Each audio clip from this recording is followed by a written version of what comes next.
bien, c'est une enquête que nous avons conduite pendant près de 2 ans pour savoir qui était la vraie Cléopâtre.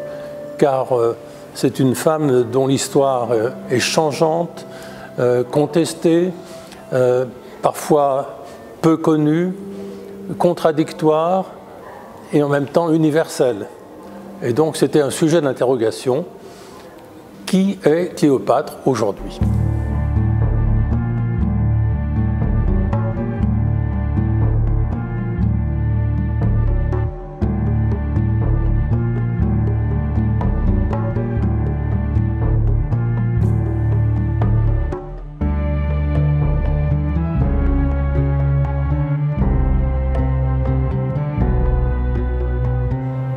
Alors, que sait-on sur Cléopâtre ?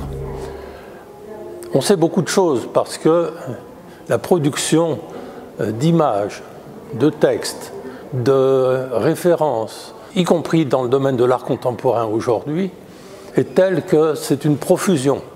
Je crois qu'il n'y a pas de femme dans l'histoire du monde, sauf peut-être la Vierge Marie, mais ce n'est pas du tout le même genre que Cléopâtre, qui ait suscité autant d'informations. Et donc, il faut trier. Et pour commencer à trier, il faut s'adresser aux informations les plus anciennes, c'est-à-dire faire de l'archéologie. Alors donc, nous nous sommes livrés à une recherche archéologique avec des scientifiques de la chose. Pour la citer, Christiane Ziegler, qui est l'ancienne directrice de l'égyptologie au musée du Louvre, et Christian Schwenzel, qui est professeur d'université, qui a écrit plusieurs livres sur Cléopâtre, et puis d'autres personnes. Et donc, nous nous sommes livrés à cette recherche. Et on se rend compte assez rapidement qu'il y a dans l'archéologie une sorte de confusion entre la femme Cléopâtre et le symbole Cléopâtre. Et la sculpture que vous voyez ici exprime cette confusion. Il s'agit d'une sculpture commandée par Louis XIV, 1680 et quelques, 1687, à un sculpteur relativement méconnu de la cour de Versailles, qui s'appelle Jean-Baptiste Gouat, qui nous présente une Cléopâtre mourant, mais debout. Mourant, virgule, debout, ce qui est paradoxal. Et elle est enlacée d'un serpent, bizarre, car relevant plus du bois que de la vipère qui est censé l'avoir tué. Et ce serpent est à la fois un cache-sexe, et non pas une feuille de vigne, si je puis dire, et en même temps une gueule qui lui avale la moitié du sein droit. Et donc, cette Cléopâtre est complètement nue, et dans l'exposition, c'est la seule Cléopâtre qui soit totalement nue. Si bien qu'on peut penser qu'elle est à la fois Cléopâtre, mais aussi Ève. Ève tentée par le serpent. Ce qui nous ramène aux origines de la Bible et aux origines de l'homme et de la femme. Et donc il y a ce côté mixte, si je puis dire, de la figure de Cléopâtre. Et on le voit tout au long de l'exposition.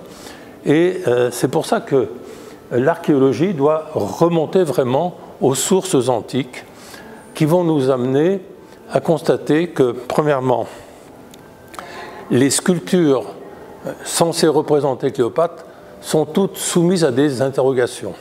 L'une des sculptures que nous n'avons pas pu faire venir se trouve au musée capitolin de Rome, et c'est une Cléopâtre en forme de Vénus. Elle était sur le temple de Vénus, où elle est restée 150 ou 200 ans. Intouchable en quelque sorte, en tous les cas, intouchable de ses rivaux, et notamment de l'empereur Auguste, qui doit tolérer la présence de cette Cléopâtre qui était sa rivale d'une certaine manière. Et donc, on ne sait pas exactement qui elle est.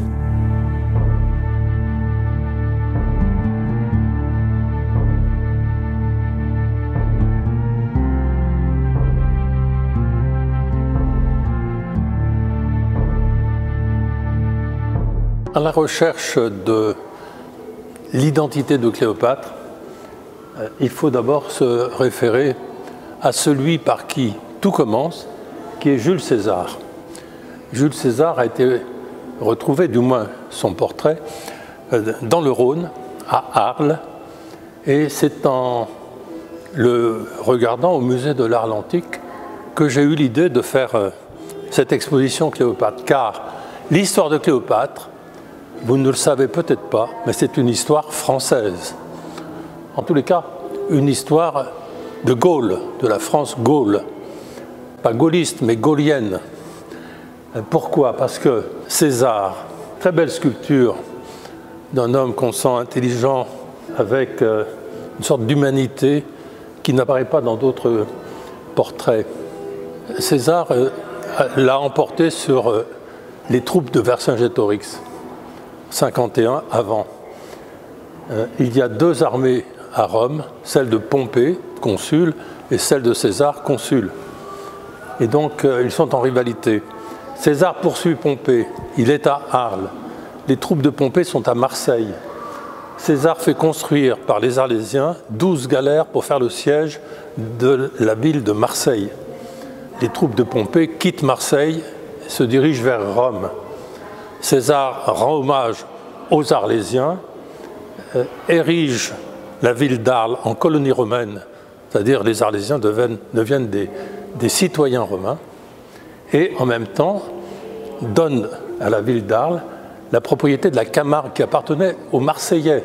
Et puis s'ensuit la grande chevauchée fantastique entre César qui franchit le Rubicon, il n'avait pas le droit, c'était plus chez lui, il arrive à Rome, Pompée s'en va, part en Grèce, César le vainc à la bataille de Pharsale en Grèce, Pompée en réchappe, il prend un bateau, il se dirige vers Alexandrie parce qu'il a des copains là-bas, il pense en avoir, César le poursuit avec sa flotte, il arrive un peu plus tard et il est reçu par le frère de Cléopâtre qui lui offre, pense-t-il, un cadeau, la tête de Pompée qu'il a fait couper.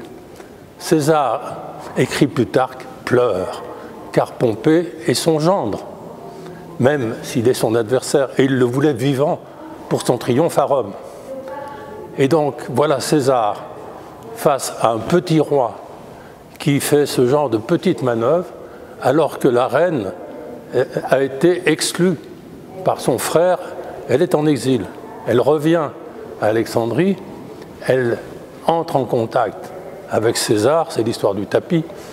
Est-ce vrai, est-ce faux? On ne saura jamais. Toujours est-il qu'ils s'aiment, il faut un enfant, et César finalement se dit « la tentation de Venise, elle est peut-être en Alexandrie. On est tellement bien à Alexandrie. » Mais finalement, bon, il guerroie, il revient à Rome. Mais il laisse un enfant. Et donc l'histoire de Cléopâtre naît à Arles. Donc c'est une histoire française. Bref, je le dis souvent parce qu'on croit que c'est une histoire qui nous vient d'Égypte. Eh bien non, elle était engendrée en France. Alors, l'occasion de dire que le visage de Cléopâtre est assez difficile à interpréter, car ici c'est une Cléopâtre qui a plutôt une forme hellénistique, mais comparée au visage de César qui a une forte expression, on peut dire qu'elle est un petit peu objective mais sans sentiment. Et donc c'est pour ça que, pour répondre à la question que tout le monde nous posait, mais qui était donc Cléopâtre, il faut s'adresser à une autre manière de la représenter, qui est son profil et qui est donc la pièce de monnaie. Car Cléopâtre s'est fait représenter très largement, car elle était souveraine d'Égypte et qu'elle émettait de la monnaie. Et en particulier, elle émettait de la monnaie non pas en or et en argent, mais en bronze, car elle souhaitait que cette monnaie soit largement utilisée, et non pas en fonction de son poids d'or ou d'argent, mais du chiffre figurant sur la monnaie même, c'est-à-dire 50 ou 100 deniers. Et donc c'est une création de monnaie fiduciaire, comme on dit, dans laquelle on a confiance par la valeur qu'elle est censée représenter. Et donc on voit tout de suite que Cléopâtre est une femme d'État puisqu'elle bat monnaie et qu'elle se représente, mais non pas de face, de profil. De là tout un problème, car difficile de juger de la beauté d'une femme quand on la voit de profil. Sur les monnaies de Cléopâtre, eh bien, on voit le nez de Cléopâtre. Et on voit que ce nez a une forme grecque, c'est un nez droit, saillant, et non pas un nez retroussé. Ce qui attire l'attention de Blaise Pascal au XVIIe siècle. Blaise Pascal a eu cette pièce de monnaie représentant Cléopâtre dans le creux de sa main. Et à l'époque du roi Soleil, ici présent, par cette Cléopâtre dénudée, à cette époque-là, le signe de la beauté est le grand nez, le nez bourbon. Et le roi Soleil est un roi bourbon. Et donc le nez de Cléopâtre est d'une certaine manière le signe de sa beauté.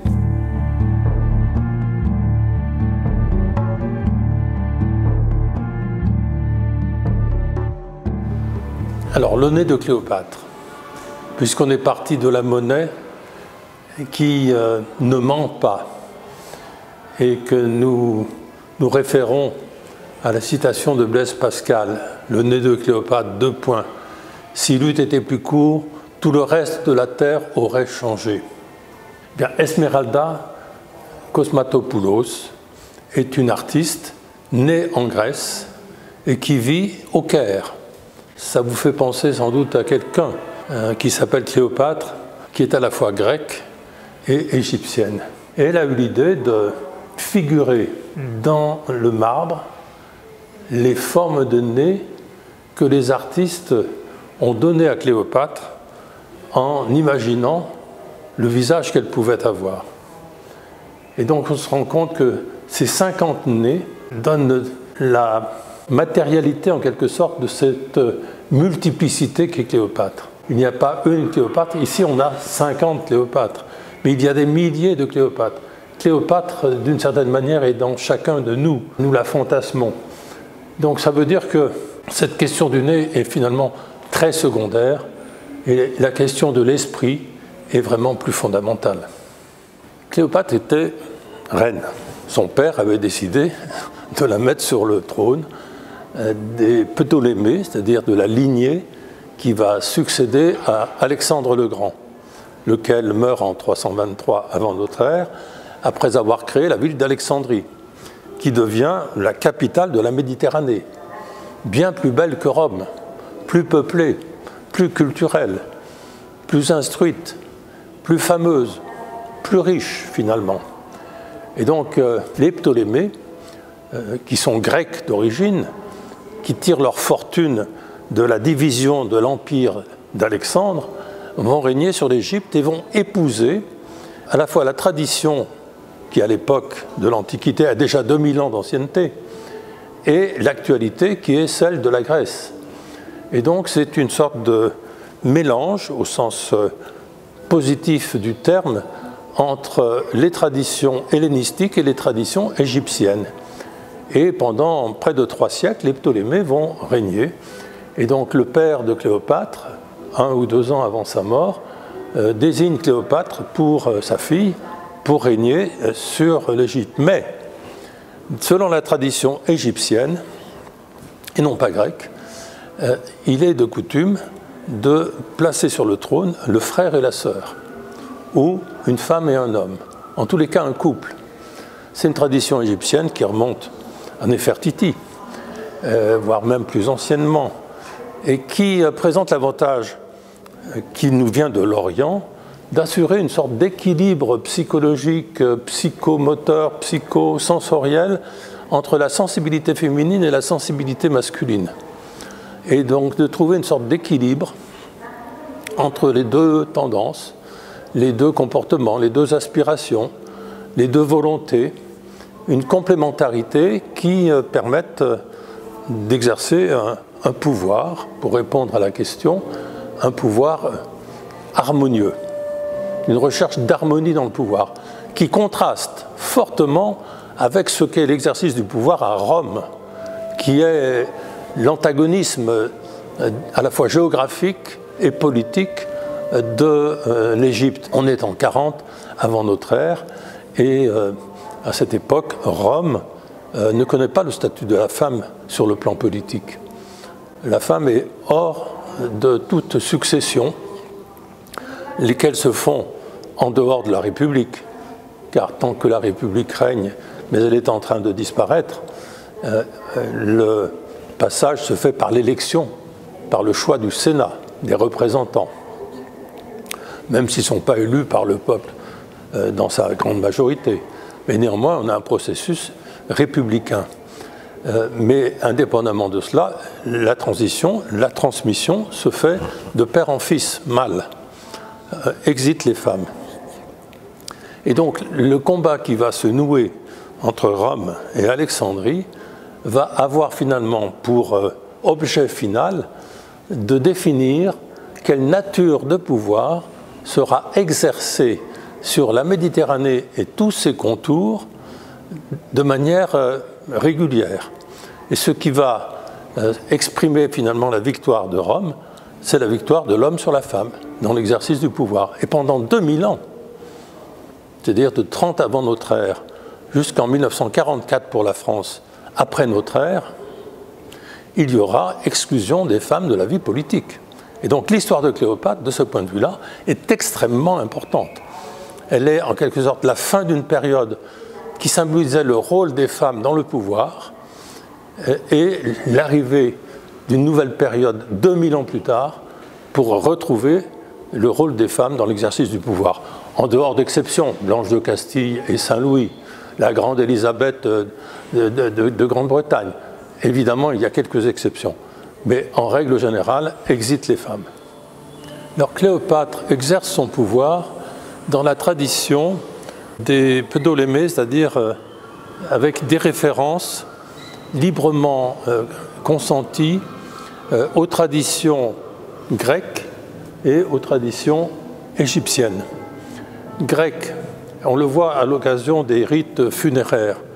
La sépulture des Grecs procède par crémation, les cendres des défunts étant déposées dans des urnes, suivies de souvent une sorte de couvre-tête avec des feuilles d'or et puis une peinture qui retrace un événement célèbre du défunt. En même temps, les Égyptiens obéissent à des rites tout à fait différents puisque les corps ne sont pas brûlés mais sont embaumés et ils sont recouverts d'un visage en or, du moins pour les plus fortunés. Et donc dans l'Égypte de Cléopâtre, les deux traditions coexistent. Et on peut dire qu'à Alexandrie même, il y avait non seulement des Égyptiens et des Grecs, mais aussi des Juifs. Et les trois communautés vivaient en harmonie, chacune disposant de ses propres tribunaux, de manière à ce que les litiges se fassent selon les règles de chaque communauté. Si bien qu'on peut dire que Alexandrie, à l'époque de Cléopâtre, vit dans un climat de tolérance presque laïque, puisque tout le monde peut s'exprimer dans sa religion, selon ses coutumes et selon ses rites. 50 ans plus tard, les Romains dirigent Alexandrie et on assiste, selon les historiens, à des pogroms radicaux contre les Juifs, par exemple. Et donc ce climat de grande tolérance qui caractérise le royaume de Cléopâtre, la manière de gouverner de Cléopâtre, disparaît.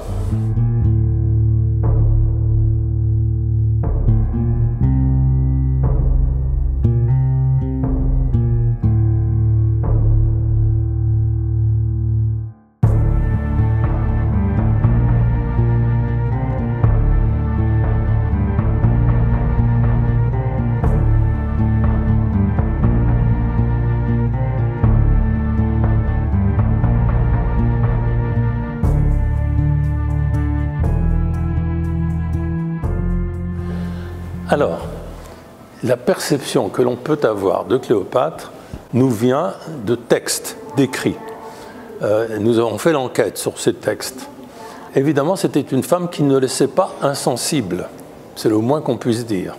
Et elle a suscité dans un premier temps des textes extrêmement critiques, caustiques, presque nauséeux de la part des Romains ou des Grecs.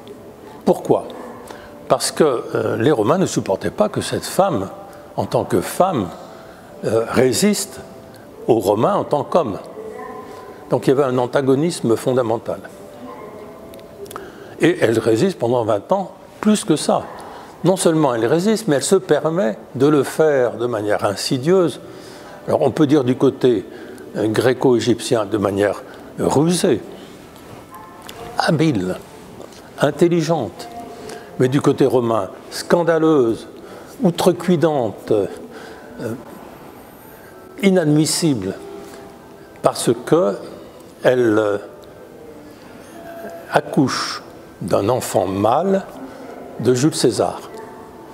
Et donc, elle met dans l'exercice du pouvoir à la romaine un élément divergent, lequel, c'est que Jules César, n'ayant pas d'héritier mâle, a donné une sorte de délégation de pouvoir à son petit-neveu qui s'appelle Octave.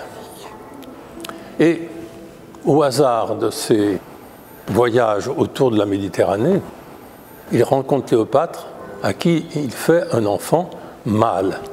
Et donc l'enfant de Cléopâtre peut prétendre hériter de Jules César et donc rentrer en rivalité avec Octave, qui n'est pas l'enfant du sang de Jules. Et donc évidemment, lorsque Jules est assassiné, eh bien Octave n'a de cesse de contester les droits au pouvoir du fils de Cléopâtre. Et donc sa stratégie sera de dire que c'est une prostituée parce qu'elle couchait avec tout le monde et que donc cet enfant n'est même pas sûr qu'il soit de Jules César. Donc c'est une manière, pour eux, de manière très offensive, de critiquer toute légitimité de la part de Césarion, le fils de Jules César. Donc ça, c'est le jugement des Romains qui vise à abaisser Cléopâtre et à en faire une femme vulgaire, une femme nauséeuse, une femme scandaleuse. Du côté des peuples de l'Orient, là on a des écrits, et des écrits extrêmement positifs qui ne parlent pas du tout du physique de Cléopâtre, ni de ses amours, ni de son comportement, mais qui parlent de la chef d'État qu'elle était, de celle qui faisait des réformes économiques, de celle qui s'occupait des bonnes récoltes ou des mauvaises récoltes, des paysans qui cultivaient le blé le long du Nil, qui construisaient, et notamment qui édifiaient des temples, qui s'occupait du commerce en Méditerranée, qui constituait une flotte commerciale. Et la preuve archéologique de cette bonne opinion que gardent les peuples d'Orient sur Cléopâtre est la suivante. On revient encore à une preuve intangible, la monnaie, car la monnaie ne ment pas. La monnaie qui représente Cléopâtre et qui nous est parvenue jusqu'à nos jours est une monnaie très usée, à tel point que les conservateurs de la Bibliothèque nationale de France, qui conservent ces monnaies, nous disent qu'elles ont sans doute été utilisées 150 à 200 ans après la mort de Cléopâtre, car elles sont tellement usées qu'elles ont vieilli au fond des poches des Égyptiens, bien après que Octave ait conquis l'Égypte et que Auguste ait fait émettre des monnaies avec son profil, des monnaies égyptiennes. Bien, les monnaies d'Octave devenues Auguste ne sont pas usées. Les monnaies de Cléopâtre sont utilisées et sont donc usées. Utilisées, usées.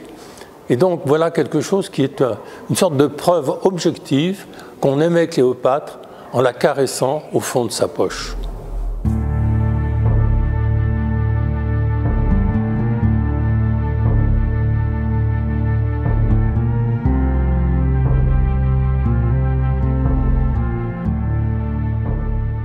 Alors ce bas-relief qui nous vient d'Espagne, mais qui était en Égypte, retrace sans doute des phases de la bataille d'Actium, c'est-à-dire la bataille que Cléopâtre a perdue face à Octave. Et on voit sur ce bas-relief que les batailles se tiennent sur les ponts des bateaux. Il ne s'agit pas de faire couler un bateau, mais il s'agit de mener des combats de terre sur les ponts des bateaux. Et les Romains l'ont emporté parce qu'ils avaient inventé un système d'ancrage horizontal qui était sous forme de grappin, permettait d'accrocher le bateau adverse et de le rapprocher de leur propre bateau, de sauter dessus et de faire des combats du type combat de terre sur les ponts des bateaux. Ils avaient des bateaux moins nombreux que les Égyptiens, mais beaucoup plus mobiles, et c'est pourquoi ils ont gagné. Ce qui veut dire que les 300 navires de Cléopâtre n'ont pas pu s'imposer aux 150 navires des Romains. Et il faudra réfléchir à cela dans la stratégie militaire. La rapidité, la souplesse, la simplicité d'intervention est souvent plus payante que la grande masse. Cléopâtre meurt en 30. On ne sait pas exactement dans quelles conditions elle est morte, si ce n'est par les écrits des Romains, qui sont litigieux, comme je l'ai dit. Vraisemblablement, sans rentrer dans les détails, elle tente de faire passer de son côté Octave et de passer un accord avec lui, comme elle l'a fait successivement avec Jules César en 48, puis avec Marc-Antoine en 45. Donc elle tente. Apparemment, ça ne marche pas. Octave est à Alexandrie, il occupe Alexandrie, et Cléopâtre comprend assez vite que, ou bien elle se rend, et dans ce cas-là, elle est entraînée en exode à Rome, elle figurera sur le cortège triomphal d'Octave à Rome, les mains enchaînées, elle sera jetée dans une prison et assassinée. Et donc, ou bien elle se rend, ou bien elle se donne la mort. Et c'est ce qui fait sa transformation d'une certaine manière. Elle devient héroïne, car elle préfère se donner la mort plutôt que de se rendre. Le héros est celui qui préfère mourir plutôt que de se rendre. Jeanne d'Arc est une héroïne, comme Cléopâtre. Jean Moulin est un héros. Mais dans l'Antiquité, c'est le même prix à payer pour entrer dans la catégorie des héros. Et donc, ainsi disparu, pendant 1500 ans, on ne parle plus de Cléopâtre. Il faut attendre le XVe siècle, en effet, pour qu'on puisse imaginer que des Italiens et des Français, et peu à peu des Européens, se mettent à écrire la vie illustre de Cléopâtre, alors qui est à la fois issue des textes antiques, c'est la Renaissance, mais en même temps issue de l'imagination propre de chacun de ces écrivains ou artistes.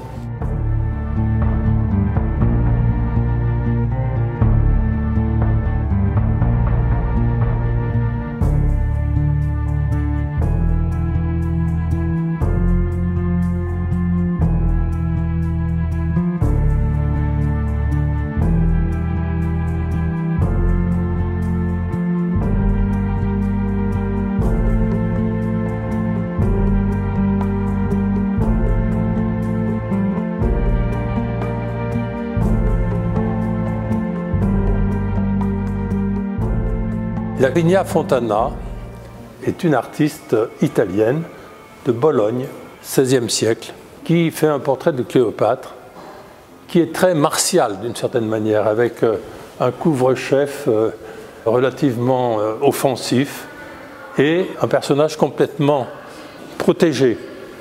Et donc c'est l'un des plus anciens portraits de Cléopâtre qui fait droit, en quelque sorte, à sa figure de chef de guerre, de chef d'État, et pas du tout de courtisane.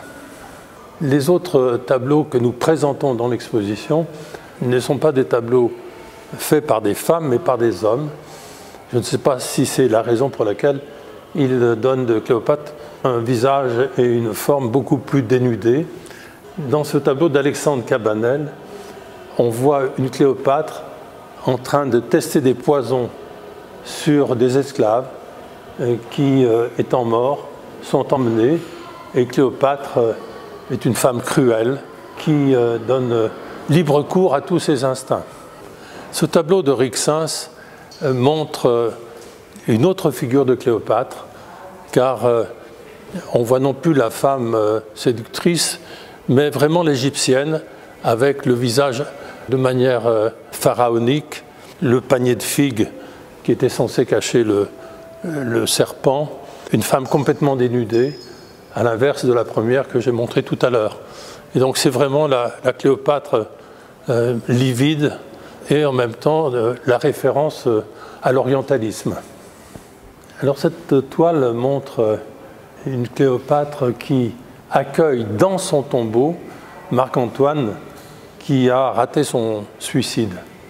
C'est une toile d'Hillemaker qui, au fond, commence à faire entrer la peinture dans le cinéma ou dans la théâtralisation. Marc-Antoine aurait voulu se suicider et n'a pas réussi à se donner la mort. Et il est monté par des systèmes de cordage par la fenêtre du tombeau où Cléopâtre s'est refusée pour ne pas être saisie par Auguste qui occupe Alexandrie. Et donc elle l'accueille dans son tombeau où ils vont mourir tous les deux. C'est l'une des histoires. Donc on est déjà dans un narratif, comme on dit aujourd'hui à la télévision, un narratif qui nous introduit directement au théâtre et au cinéma. L'œuvre de Battoni, qui est un Italien, est intéressante parce qu'elle met Cléopâtre entre le portrait de César, donc son premier amant, et le portrait de Marc-Antoine, le second, pour dire d'une certaine manière à Marc-Antoine, sois digne du modèle que représente Jules César. Avec Claude Vignon, qui est un grand peintre français du XVIIe, on voit toute la sensualité que peut représenter Cléopâtre. Donc la transgression aux interdits de la sensualité, de la sexualité, est très présente dans cette toile où l'on voit la gorge largement déployée de Cléopâtre, le serpent tenu comme un sexe masculin de sa main et une exhalaison dont on ne sait pas si c'est le dernier soupir ou au contraire un soupir de plaisir.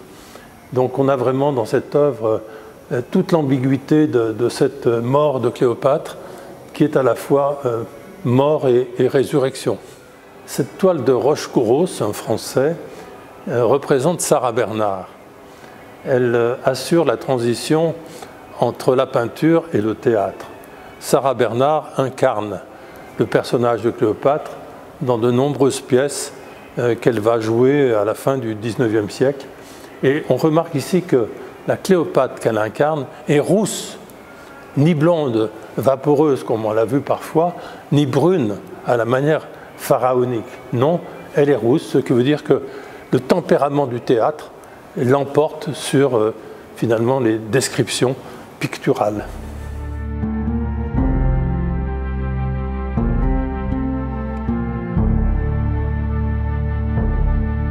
Le théâtre est un art de la monstration et de la démonstration, c'est-à-dire qu'il a recours à tous les effets possibles pour amplifier la puissance d'expression du personnage. Et donc c'est comme ça que naissent les attributs, les colliers, évidemment sous forme de vipère, les bracelets à la manière serpent, mais également tout le décorum des perles et des bijoux qui vont avec ce personnage théâtral qu'est Cléopâtre au XIXe siècle.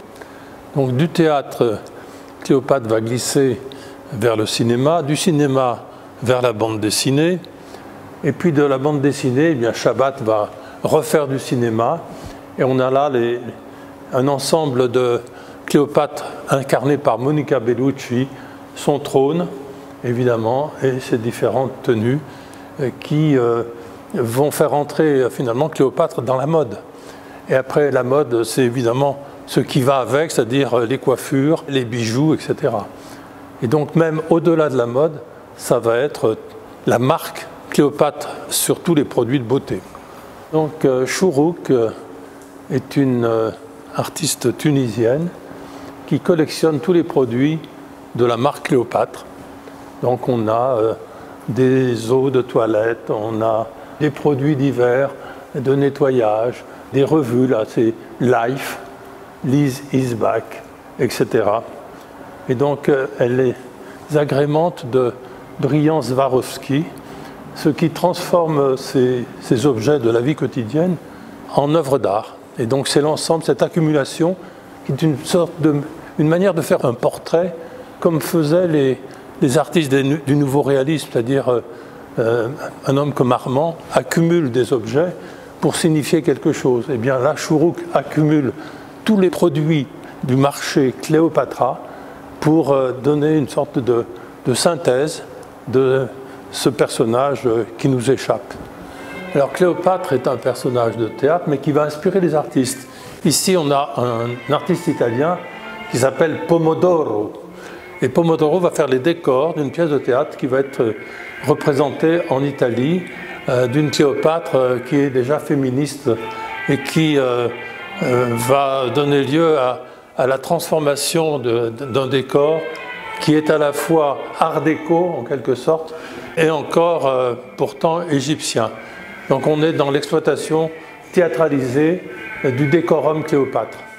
Alors Cléopâtre, icône, c'est une icône du féminisme, et donc Cindy Sherman, lorsqu'elle se met en scène, elle est à la fois Vénus, elle est la Gorgone avec cette coiffure serpentine, si l'on peut dire, et elle est en même temps Cléopâtre. Et donc voilà, c'est l'utilisation de l'image de Cléopâtre pour affirmer la personnalité de la femme dans le monde contemporain.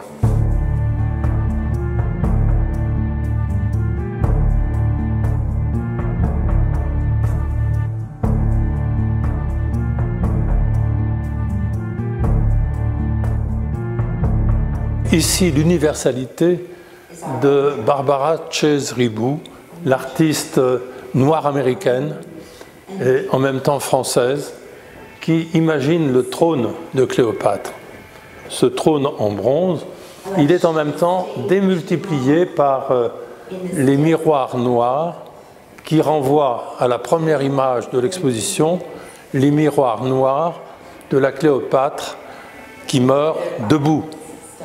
Et donc ce trône vide nous invite à le remplir, bien sûr, ou à le laisser vide si on préfère, et à le remplir de l'image fantasmée que nous avons tous en nous-mêmes d'une Cléopâtre universelle et privée en même temps.